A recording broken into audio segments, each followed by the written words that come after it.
I'm Nate. I'm Jaden. Welcome to the JNN podcast. Episode 3.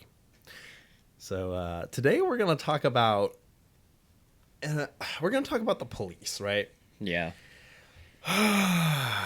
This is going to be an interesting This is episode. going to be an interesting episode. We're going to give our kind of opinions about the police specifically.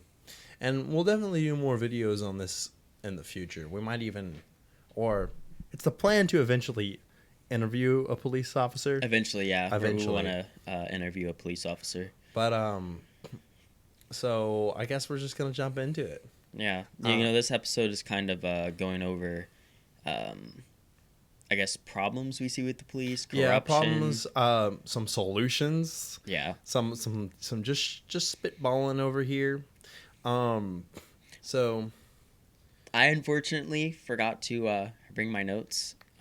Not that I need them, so I'm gonna let Jaden start. Go ahead. Let me start. Well, I was gonna. All right. All right. Well, one of the main things we're gonna talk about here is, or let's talk about why people don't like the police, right? Because or more specifically, what police are, what do they do? Okay, well, we'll start with there, right? Yeah. What do police do? So police are supposed to manage traffic, prevent crimes, and respond to emergency calls. And keep the peace. And keep the peace. And generally, that's what the police description and their job, that's what they're supposed to do, right? Or in a general overview. So one of the things, I'm just going to jump straight into this. Yeah. One of the things that I have a problem with, but also, and we're going to talk about this quite a bit, is police and lethal force. Yeah. Right? Cuz a lot of times people are super uncomfortable with the police because they have the power to fuck your life over. They really do. They have the power to give you permanent, they have the power to ruin your life.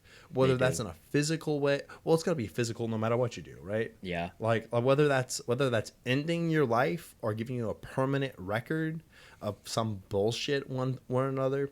And I will say, I want to say that I do, for the most part, respect the police. Same. But the job in general, yeah,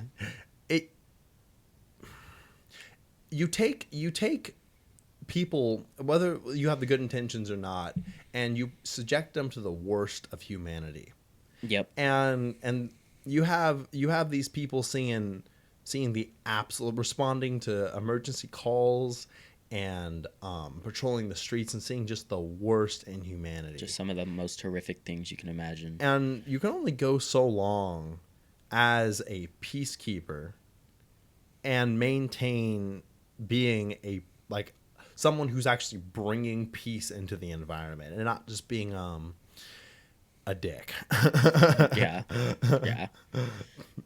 I think one of my problems with them is, I do agree with you, the deadly force issue. That's always been an issue, which we will, and probably always will be an about. issue. But one of the things that bothers me is, I guess, in a lot of cases, they're, how do I put this? Their cocky or arrogant attitude, and also just they sometimes, I think they feel the need to dominate over people where it's not needed, unnecessary, and uncalled for. And I get, protecting the people, and I get also that an officer needs to keep his own safety in mind. Which is very important. Honestly, it is important. Being a police officer is a very dangerous job. It is, and we're not downplaying any of that whatsoever. Like Jaden said, we both have a respect for the police. We just have certain issues with some of the things that they do. And like I was saying, I think my big issue with them is they dominate people where it's not needed.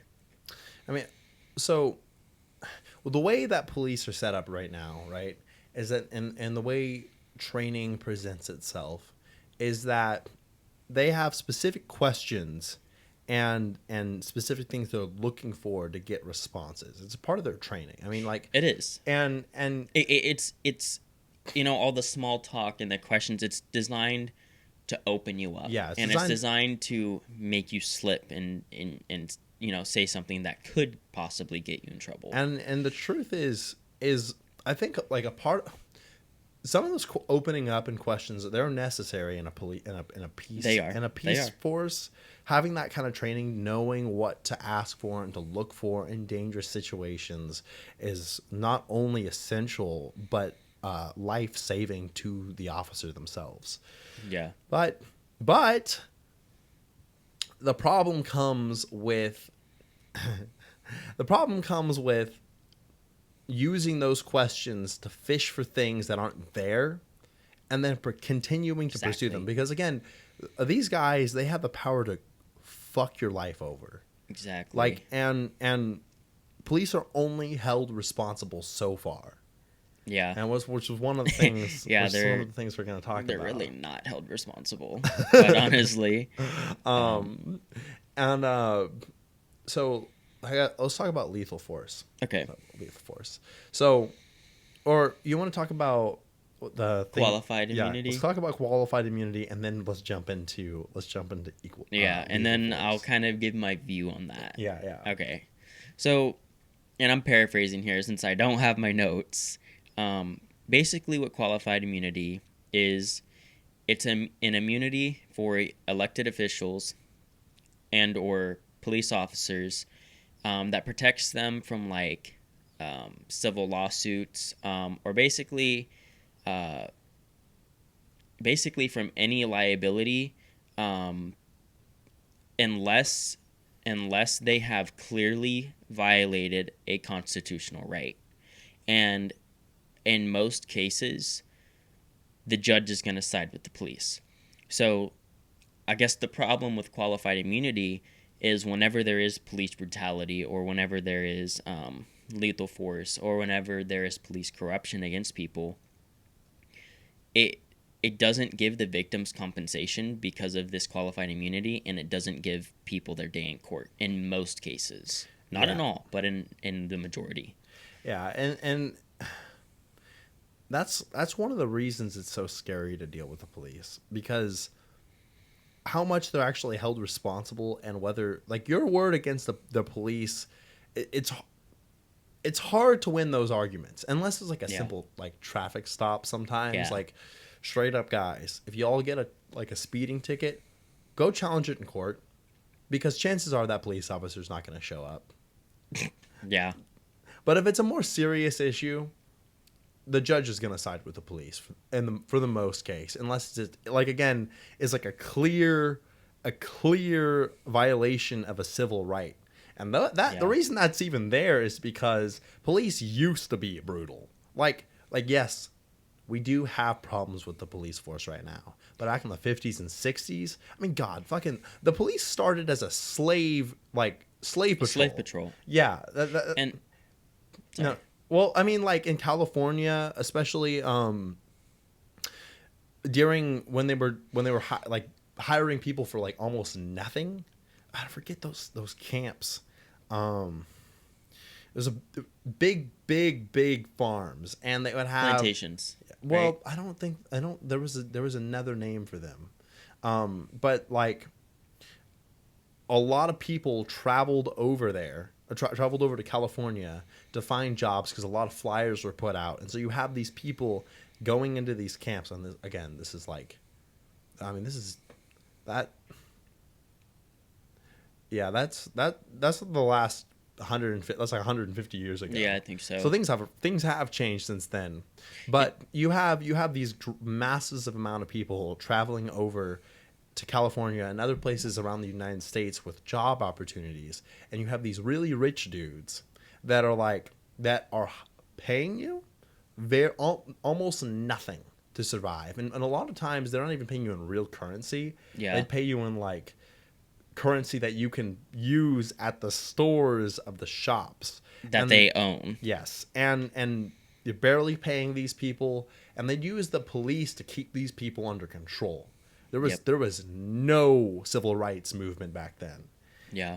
People did not have a voice. And so coming into the modern world right now, after the American Civil War, and coming through the extreme racism in the early 40, like Yeah. in the last Early century, yeah, 1900s. all of that shit.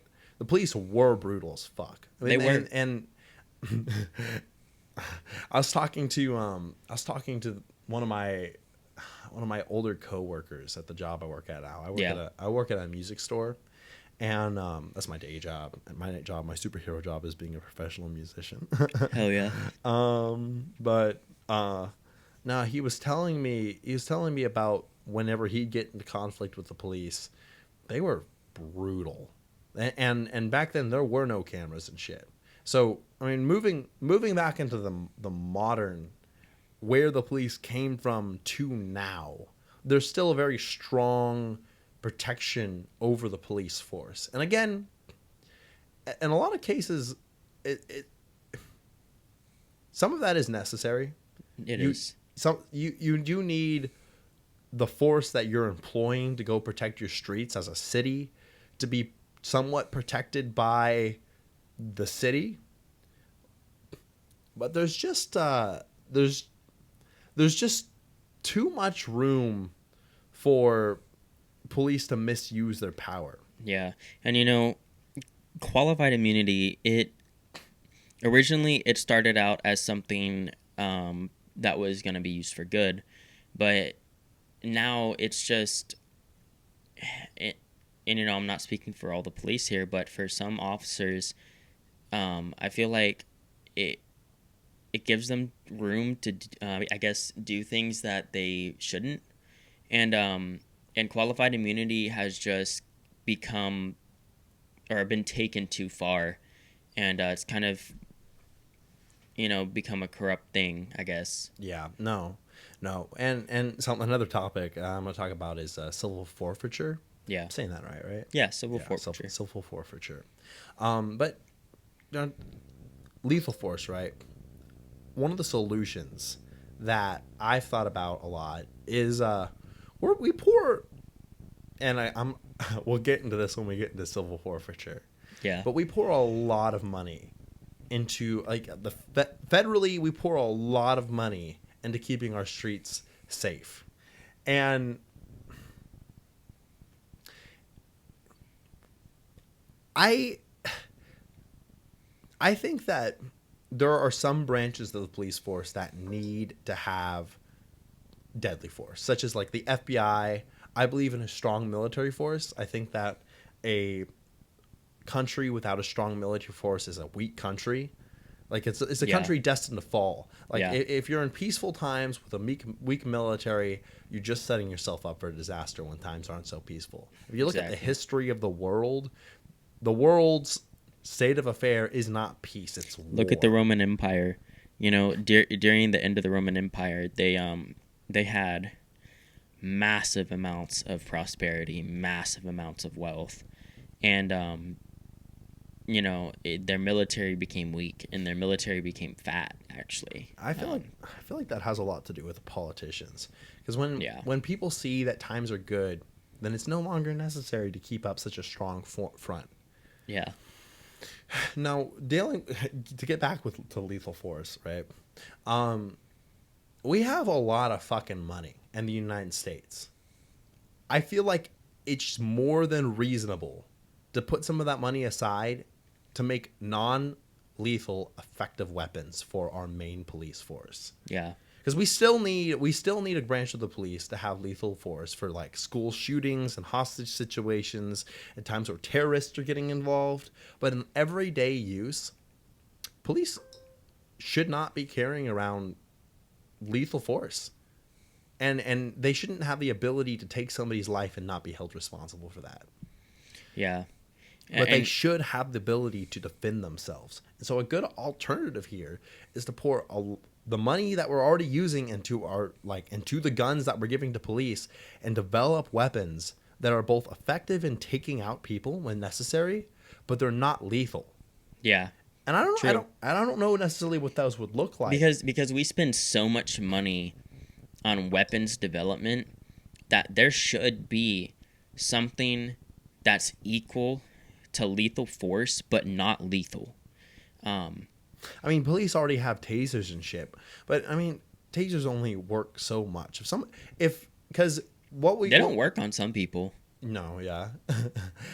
What you would need in that kind of situation where you would be taking away the officer's ability to have a gun, because right now, as it stands, we don't have, in my eyes, an effective way to take down people Yeah.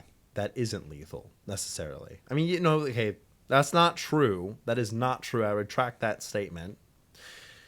But if we're going to be taking away what officers believe is their ability to defend themselves, we need to be arming them with something they can defend themselves with. Exactly. Yeah. Kind of my own personal viewpoint, and this ties into lethal force and what was it? Qualified immunity. Yeah. Qualified immunity. Qualified immunity. Is if nothing changes and if police are going to continue to have deadly force as an option to be used, then they shouldn't be allowed qualified immunity. You can't have both.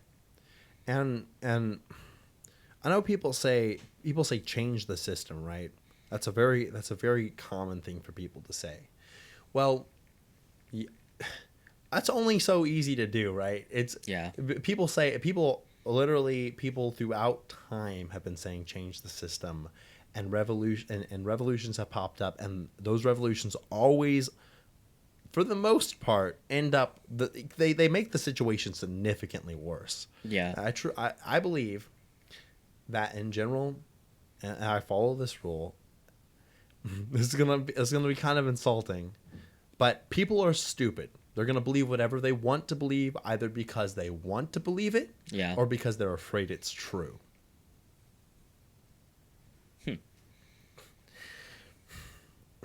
Now,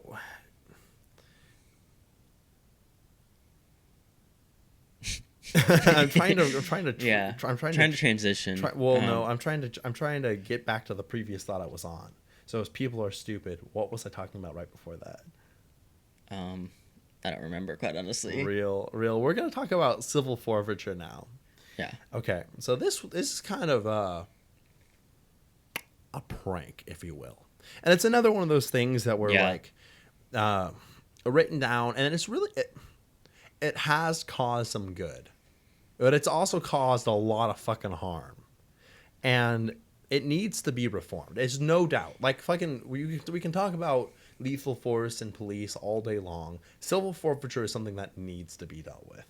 Yeah. So what is civil forfeiture and why did it come about? So as the war on drugs began and progressed and didn't work, people in the government positions and the police force tried to come up with a way to basically, because a lot of times people are in major drug cartels and transporting a shit ton of drugs. Yeah. There's not really a good way to prove that they're guilty. Like, there's not a good way to prove that they're actually committing a crime a lot of the times. And so you have these big drug transfers all over America. And so what civil forfeiture is basically is you're not charging. I'm going to give an example of what it is. So basically, if I'm carrying a suspicious amount of cash, then a police officer can look at that cash. So let's say I'm traveling with $20,000 of cash in my car, right?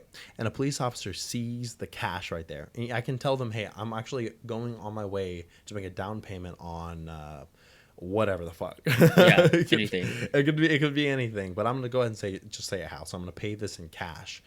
It doesn't matter what you say to the police officer. They can be like, that's a suspicious amount of money. I'm going to seize that money. And it's almost impossible to get that money back once they take it from you. And they're not actually charging you because they can't convict you of a crime because you haven't done anything wrong. They're charging your money. They're charging your stuff.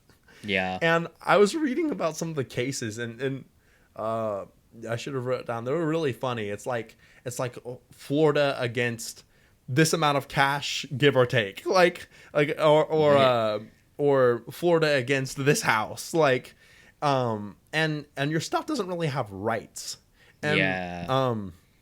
so what has this done? So one thing it has done is has hindered the war. I mean, it's helped the war on drugs to some extent. Like, Yeah. it really has hurt major illegal drug corporations, organizations around the United States, and it hurt them. It has impacted them, but where it's impacted, I guess, society more than affecting drugs is affecting people. Yeah. It's oh my god, it's really common there for officers, cops to see a suspicious amount of money in somebody's vehicle, and they'll just fucking take it. They'll yoink that shit from you, and it's straight. It is almost impossible to get that back. I don't remember what state it was, but I was doing research, and there was, which, by the way, guys, in the future, we will be citing our research. Yeah. But Which, guys, not to interrupt, but guys, if y'all are enjoying the podcast so far, make sure to drop a like, subscribe to the channel, drop a comment. You know, we're not doing advertising. We will be doing some advertising, but like the bare minimum. The way that this is going to spread is by word of mouth. So make sure that you share us with your friends, your family. Let's get the word out. we appreciate y'all for sticking tuned For real. for realsies. So, okay, a lot of a lot of smaller towns, you'll see these police departments with these massive budgets. Or let me retract my statements. They look like they have a massive budget, but they're in these tiny ass towns, and you're like, where the fuck are they getting the money? Like, Yeah. where are they getting that money? And in a lot of those small towns, they almost entirely pay for their funding from civil forfeiture. It's a huge problem throughout the entire United States. They Yeah. just and they don't just take money from your car. They can also convict cars, houses. There was this property. There was this one case I was reading, and this guy, a son of this family, was caught with heroin. I don't remember I think it was $40 worth of heroin. Yeah. It was a sum of heroin. So the police, what they did was they convicted the guy's house. So the parents, they didn't do anything wrong. And the police were suspecting that this kid was selling that substance out from his house. So what they did was they just straight up convicted the house and seized the house. And in a lot of these cases, when you go to fight these claims of civil forfeiture, you're not actually talking to a judge. You're talking to the DI. I don't know if that's correct. DA, district attorney. No, you're talking to the police force about your complaints against the police force in a courtroom. What the fuck is that? That's not a courtroom then. If there's not a judge to hear you out, and like other just members of the police force there to hear you out, that's not a courtroom. Yeah. You know,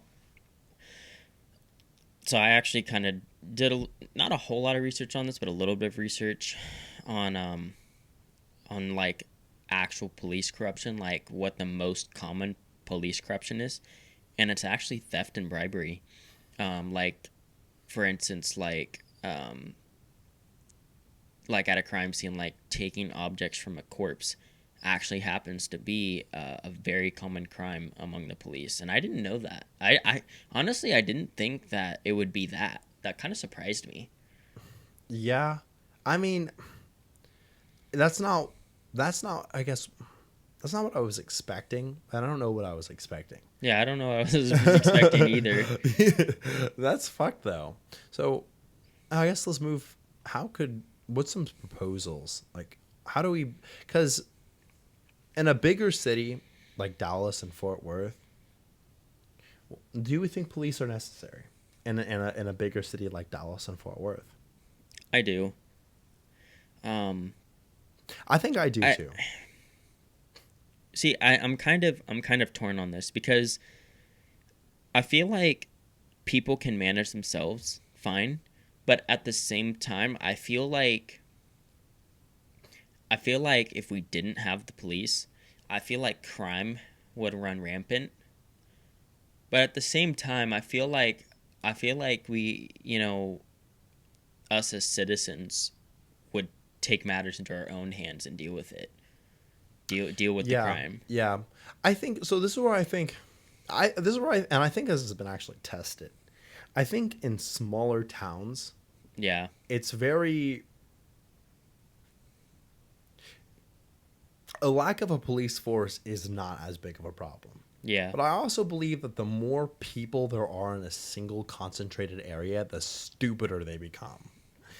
Like, I mean, I'm not going to disagree with that statement. I'm really there not. was this one article and it was, and I've seen a couple TED Talks on this too. And it's about drug abuse doesn't come from the drug itself.